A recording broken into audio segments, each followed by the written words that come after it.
সবাইকে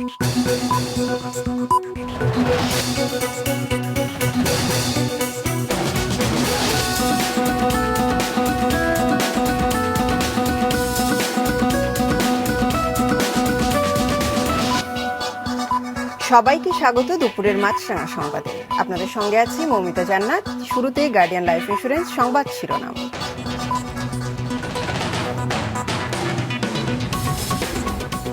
ঢাকার আমিনবাজারে হতে যাচ্ছে বর্জ্য ভিত্তিক বিদ্যুৎ কেন্দ্র। প্রতিদিন ৩,০০০ টন বর্জ্য থেকে মিলবে ৩৬ মেগাওয়াট বিদ্যুৎ। নোয়াখালী ও রংপুরে সাম্প্রদায়িক হামলায় জড়িত আরও ১৩ জন গ্রেফতার। কুমিল্লায় খোয়া যাওয়া হনুমানের গদা উদ্ধার। গেল অর্থ বছরে খেলাপি ঋণ আদায়ের পরিমাণ ৫ বছরের মধ্যে সর্বনিম্ন, বেশিরভাগ ক্ষেত্রে কারণ করোনায় ক্ষতি। শুনছিলেন শিরোনাম, এবার বিস্তারিত। ময়লা আবর্জনা থেকে উৎপাদন হবে বিদ্যুৎ। আলোর মুখ দেখতে যাচ্ছে আমিন বাজারে বর্জ্যভিত্তিক জ্বালানি প্রকল্পটি। চীনের একটি প্রতিষ্ঠানের সহায়তায় ডিসেম্বরে শুরু হচ্ছে মাঠ পর্যায়ের কাজ। ২ বছরের মধ্যে যাওয়া যাবে উৎপাদনে, মিলবে ৩৬ মেগাওয়াট বিদ্যুৎ। মাসিক রাহাতের রিপোর্ট। বিশ্বের বিভিন্ন দেশেই রয়েছে বর্জ্যভিত্তিক নানা প্রকল্প, যেখানে ময়লা আবর্জনা প্রক্রিয়াজাত করে উৎপাদন করা হচ্ছে বিদ্যুৎও। ঢাকার আমিনবাজারে হতে যাচ্ছে এমন বর্জ্যভিত্তিক বিদ্যুৎ প্রকল্প, যেখানে প্রতিদিন বাসাবাড়ি থেকে সংগৃহীত ৩,০০০ মেট্রিক টন বর্জ্য সরবরাহ করবে ঢাকা উত্তর সিটি কর্পোরেশন। প্রক্রিয়াজাত করার পর বিদ্যুৎ উৎপাদন করবে চীনের মেশিনারি ইঞ্জিনিয়ারিং কর্পোরেশন। এজন্য বরাদ্দ দেওয়া হচ্ছে ৩০ একর জমি। বাংলাদেশের প্রথম উত্তর সিটি কর্পোরেশনের যে বর্জ্য থেকে বিদ্যুতের কাজ আমরা শুরু করতে যাচ্ছি ইনশাল্লাহ। সামারি অ্যাপ্রুভ হয়ে গিয়েছে। আমরা আশা করি নেক্সট জুনের থেকে এই স্থাপন করার কাজ তারা শুরু করতে পারবে, অর্থাৎ এবং নেক্সট ২ বছরের মধ্যে আমরা একটা প্রোডাকশনে যেতে পারবো। এটি এখন ভেটিংয়ের শেষ পর্যায়ে আইন মন্ত্রণালয় আছে। আইন মন্ত্রণালয় যখন ভেটিং দিয়ে দিবে, তখন আমরা ঢাকা উত্তর সিটি কর্পোরেশন, বিদ্যুৎ মন্ত্রণালয় এবং চাইনিজ যে কোম্পানি পাচ্ছে তাদের সাথে এমইউ করে তারা তাদের এই স্থাপনা কাজ শুরু করে দিবে। জ্বালানি বিশেষজ্ঞরা বলছেন, যথাযথ প্রযুক্তি ব্যবহার করা হলে টেকসই হবে প্রকল্পটি, কমবে দূষণ, মিলবে সুফল। মূল চ্যালেঞ্জ হবে জ্বালানি উপযোগী ময়লা আবর্জনা সরবরাহ। শুধু তো ওয়েস্ট ম্যানেজমেন্ট না, এখান থেকে বাই প্রোডাক্ট হিসাবে এনার্জি পাচ্ছি, গ্রিন হাউস গ্যাস ইমিশন কমাতে পারতেছি। তাহলে এগুলোর অনেকগুলো সাইড আছে। কাজেই এটা অবশ্যই খুবই সুন্দর একটা প্রজেক্ট হতে পারে। তবে যেটা বললাম, টেকনোলজি সিলেকশনে কেয়ারফুল হওয়া উচিত এবং আমাদেরও এটার কাস্টমাইজেশনটা মাথায় রেখে আগানো উচিত। ২৫ বছর মেয়াদী এই বিদ্যুৎ কেন্দ্র নির্মাণে ব্যয় হবে ১৫,৩২৫ কোটি টাকা, যা অনুমোদন দেওয়া হয়েছে সরকারি ক্রয় সংক্রান্ত মন্ত্রিসভার বৈঠকে। বাস্তবায়ন করবে বিদ্যুৎ বিভাগ। মাশরুক রাহাত, মাছরাঙা সংবাদ, ঢাকা। নোয়াখালীর বেগমগঞ্জে মন্দিরে হামলার ঘটনায় বিএনপি জামায়াতের নেতা সহ আরও ১১ জন এবং রংপুর পীরগঞ্জের ঘটনায় আরও ২ জনকে গ্রেফতার করা হয়েছে। দুপুরে নোয়াখালীর পুলিশ সুপারের কার্যালয়ে সংবাদ সম্মেলনে জানানো হয়, গ্রেফতারকৃতদের মধ্যে বীজবাগ ইউনিয়নের সাবেক চেয়ারম্যান ও জামায়াত নেতা হারুনুর রশিদ, জেলা স্বেচ্ছাসেবক দলের সহ সভাপতি ফয়সাল ইনাম কমল ও জেলা যুবলীগের সহ সাংগঠনিক সম্পাদক রায়হান সহ বিএনপি ও জামায়াতের কয়েকজন নেতাকর্মী রয়েছে। গ্রেফতারকৃতরা সামাজিক যোগাযোগ মাধ্যমে উস্কানিমূলক প্রচার চালায়। এছাড়া সিসিটিভির ফুটেজ দেখে কয়েকজনকে গ্রেফতার করা হয়। এদিকে রংপুরে অগ্নিসংযোগের ঘটনায় জামায়াতের নেতা মামুনকে গাইবান্ধা থেকে গ্রেফতার করেছে পুলিশ। আরেকজনকে গ্রেফতার করা হয়েছে রংপুর থেকে। এই ঘটনায়, এই উস্কানিতে, এই সংগঠনে, এই যে ভাঙচুরের ঘটনায় এর পেছনের থেকে কারা বা যারা ইন্ধন দিয়েছে তাদের নামগুলো আমরা বের করব এবং তাদের বিরুদ্ধেও আইনানুগ ব্যবস্থা আমরা নেব।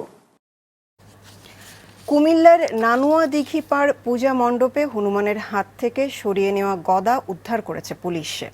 গতরাত 11:30টায় কুমিল্লা জেলা পুলিশের অতিরিক্ত পুলিশ সুপার এম তানভীর আহমেদের নেতৃত্বে জেলা পুলিশ, জেলা গোয়েন্দা পুলিশ ও সিআইডি পুলিশের একটি যৌথ দল ইকবাল হোসেনের স্বীকারোক্তি অনুযায়ী দারোগাবাড়ি মাজারের দক্ষিণ পাশে একটি বাসার সামনের ঝোপ থেকে গদাটি উদ্ধার করে।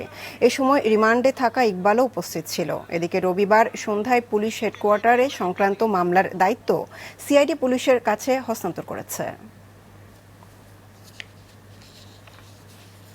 ব্যাংকের বকেয়া আদায় ব্যাপকভাবে কমে গেছে।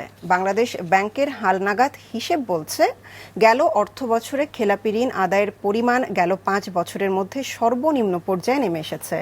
ব্যাংকাররা বলছেন, করোনায় ক্ষতির কারণ দেখিয়ে বেশিরভাগ ক্রেতাই পাওনা পরিশোধ করছে না। পাওনা পরিশোধ না করলেও ঋণ খেলাপি হবে না, এমন নীতি নিয়েছিল কেন্দ্রীয় ব্যাংক। দেশে মহামারীর প্রাদুর্ভাবে অর্থনীতি স্থবির হয়ে গেলে 2020 সালের পুরোটা জুড়েই এই সুবিধা পান ঋণ গ্রহীতারা। চলতি বছরের প্রথম থেকে তা ধীরে ধীরে তুলে নেওয়া হয়, যদিও এতে আদায় বাড়ানো যায়নি। হিসেব বলছে 2020-21 অর্থ বছরে ব্যাংকিং খাতে খেলাপি ঋণ আদায় হয়েছে 6,922 কোটি টাকা, যা তার আগের বছরের থেকে 32 ভাগ কম, আর গেল 5 বছরের মধ্যে সর্বনিম্ন। প্যান্ডেমিকতে ডেফিনেটলি অনেককে মানে খারাপ অবস্থায় ফেলেছে। তো স্বাভাবিকভাবে Bangladesh bank came for a number of merits, যে যাতে করে যারা এফেক্টেড পায় তারা যেন একটা সুবিধা নিতে পারে। কিন্তু মুশকিল হচ্ছে যারা এফেক্টেড না তারা এখন সেই সুবিধা নিচ্ছে। এতে করে যেটা হচ্ছে যে কারেকশনটা আমরা পাচ্ছিলাম যথাযথ দিত, সেটা এখন ওনারা ওর আমরালা যেতে যাচ্ছে। আর এ কারণেই জুন শেষে দেশের ব্যাংকিং খাতে খেলাপি ঋণের পরিমাণ দাঁড়িয়েছে 98,000 কোটি টাকা। এর মধ্যে রাষ্ট্রায়ত্ত বাণিজ্যিক ব্যাংকগুলোর খেলাপি ঋণ দাঁড়িয়েছে 43,835 কোটি টাকা, আর বেসরকারি ব্যাংকগুলোতে খেলাপির পরিমাণ 49,191 কোটি টাকা। বিদেশি ব্যাংকের খেলাপি ঋণ এখন 2,500 কোটি টাকার মতো। করণীয় যেটা ব্যাংকগুলোকে অবিরত চাপ দিতে হবে ঋণ শোধ দেওয়ার জন্য। প্রয়োজন হলে ব্যাংক থেকে বলতে হবে যে যদি আপনি শোধ না করেন নতুন কোনো ঋণ পাবেন না। এর বাইরে অর্থঋণ আদালতেও 65,000-এর মতো মামলা চলমান আছে 2.25 কোটি টাকা ফেরত পেতে। সৌরভ রহমান, মাছরাঙা সংবাদ, ঢাকা।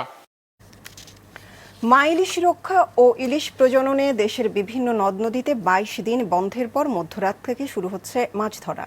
এরই মধ্যে মাছ ধরতে জাল ও নৌকা নিয়ে প্রস্তুতি নিয়েছেন চাঁদপুর, ভোলা, পটুয়াখালী ও লক্ষ্মীপুরের জেলেরা।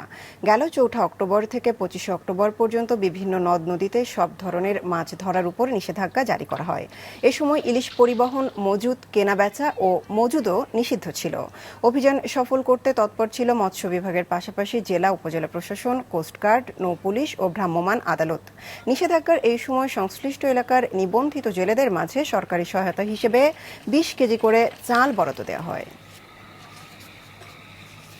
রবীন্দ্র বিশ্ববিদ্যালয়ের আন্দোলনরত শিক্ষার্থীরা একাডেমিক ভবনের রেজিস্ট্রার, প্রক্টর, শিক্ষক সহ কর্মকর্তা ও কর্মচারী সহ 34 জনকে অবরুদ্ধ করে রাখার 10 ঘণ্টা পর পুলিশের সহযোগিতায় তারা মুক্ত হয়েছেন।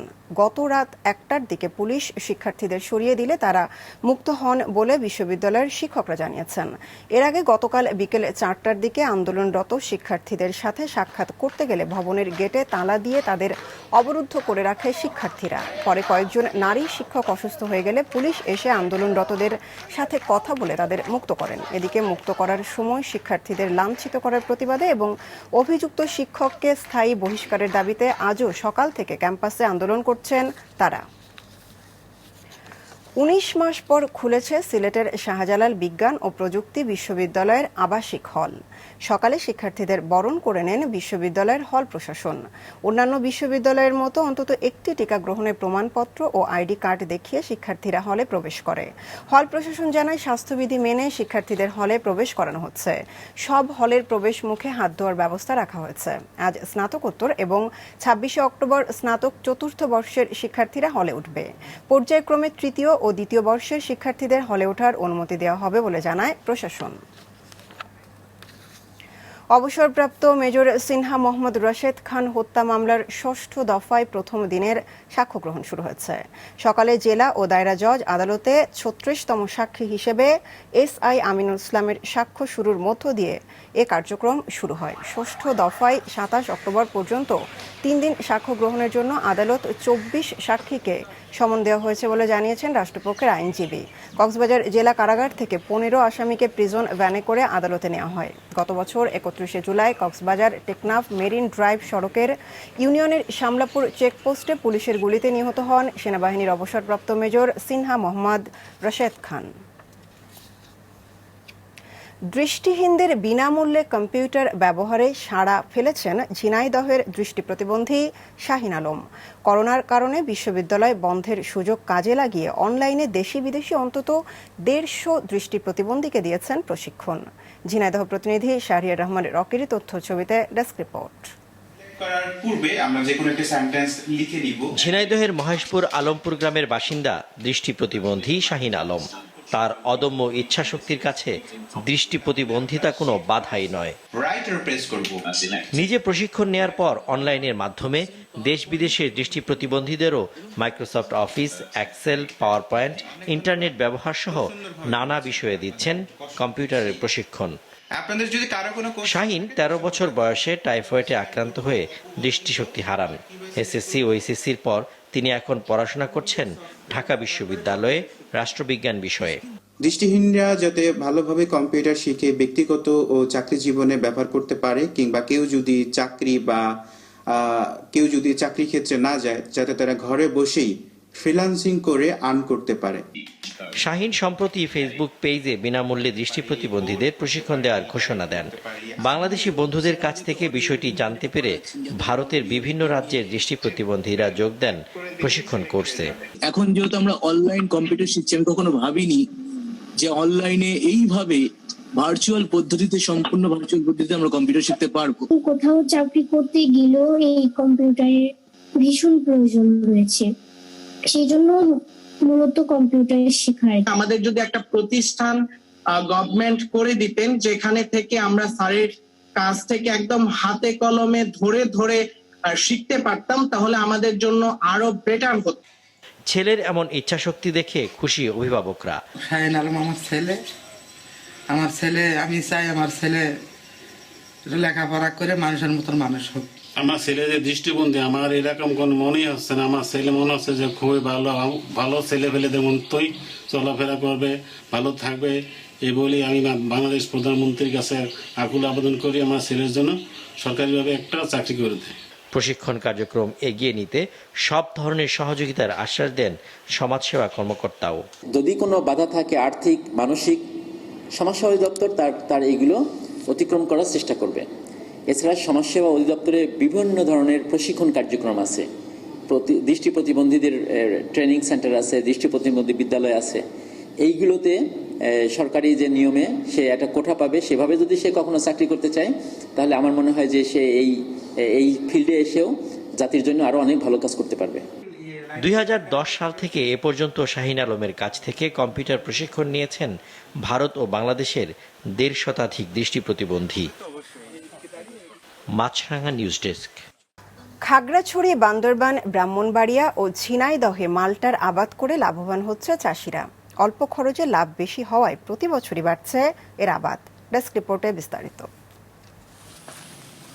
খাগড়াছড়ি সদরের জীবন দেওয়ান চাকমা পড়ালেখার পাশাপাশি 2015 সালে 2 একর পাহাড়ি জমিতে পরীক্ষামূলকভাবে রোপণ করেন গ্রিন মাল্টার চারা।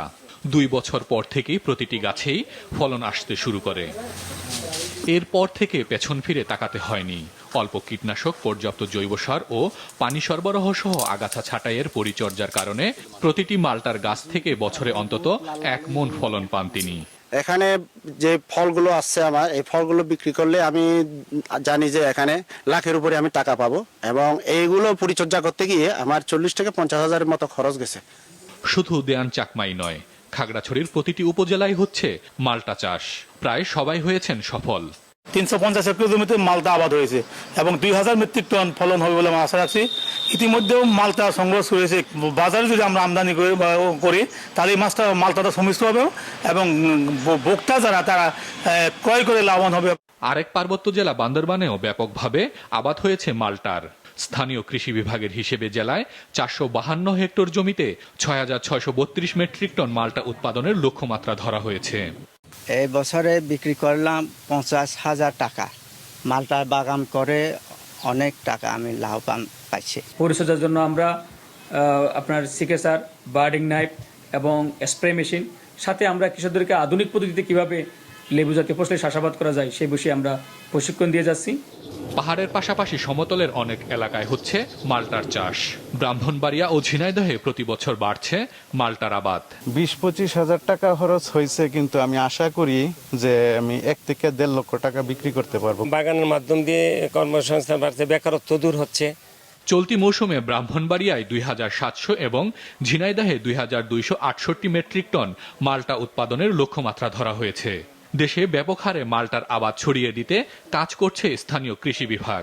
কৃষকরা লাভবান হওয়ার কারণে আমাদের নিজস্ব এখন বর্তমানে দেখা যাচ্ছে জেলার সব কয়টি উপজেলায় কম বেশ মাল্টা আবাদ শুরু হয়েছে। সহকারী কৃষি কর্মকর্তাবৃন্দ আছে, তারা এই সমস্ত বাগান সমূহ পরিদর্শন করে কোনো সমস্যা থাকলে সার, বালাইনাশক এই সমস্ত ব্যবস্থাপনা যে সমস্ত কার্যক্রম গ্রহণ করা প্রয়োজন সেই সমস্ত বিষয়ে তারা পরামর্শ দিয়ে থাকে। বিঘা প্রতি 10 থেকে 12 হাজার টাকা খরচ করে মাল্টা চাষে বছরের লাভ আসে অন্তত 3 লাখ টাকা। প্রতিটি মাল্টা গাছ টানা প্রায় 30 বছর পর্যন্ত ফলন দিয়ে থাকে। হাসান মেহেদি, মাছরাঙা নিউজ ডেস্ক। এই ছিল দুপুরের মাছরাঙা সংবাদে। শেষ করার আগে গার্ডিয়ান লাইফ ইন্স্যুরেন্স সংবাদ শিরোনামগুলো আরও একবার।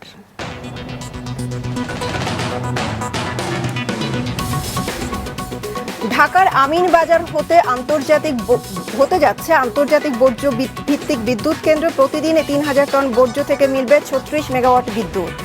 নোয়াখালী ও রংপুরে সাম্প্রদায়িক হামলায় জড়িত আরও 13 জন গ্রেফতার। কুমিল্লায় খোয়া যাওয়া হনুমানের গদা উদ্ধার। গেল অর্থ বছরে খেলাপি ঋণ আদায়ের পরিমাণ 5 বছরের মধ্যে সর্বনিম্ন, বেশিরভাগ ক্ষেত্রে কারণ করোনায় ক্ষতি। এই ছিল এখনকার মতো। ফেসবুকে আপডেট পেতে ভিজিট করুন মাছরাঙা টেলিভিশনের পেজে। ইউটিউব চ্যানেলেও দেখতে পারেন আমাদের সংবাদ, প্রতিবেদন, অনুষ্ঠান। যাবার আগে মনে করিয়ে দেই, করোনা ভাইরাস থেকে বাঁচতে টিকা নেওয়াই যথেষ্ট নয়, স্বাস্থ্যবিধি মেনে চলা, বিশেষ করে মাস্ক পরার কোনো বিকল্প নেই। বাইরে বের হলে নিজে মাস্ক পরুন, অন্যকে উৎসাহিত করুন। আমাদের পরবর্তী সংবাদ বিকেল 5টায় দেখার আমন্ত্রণ রইল।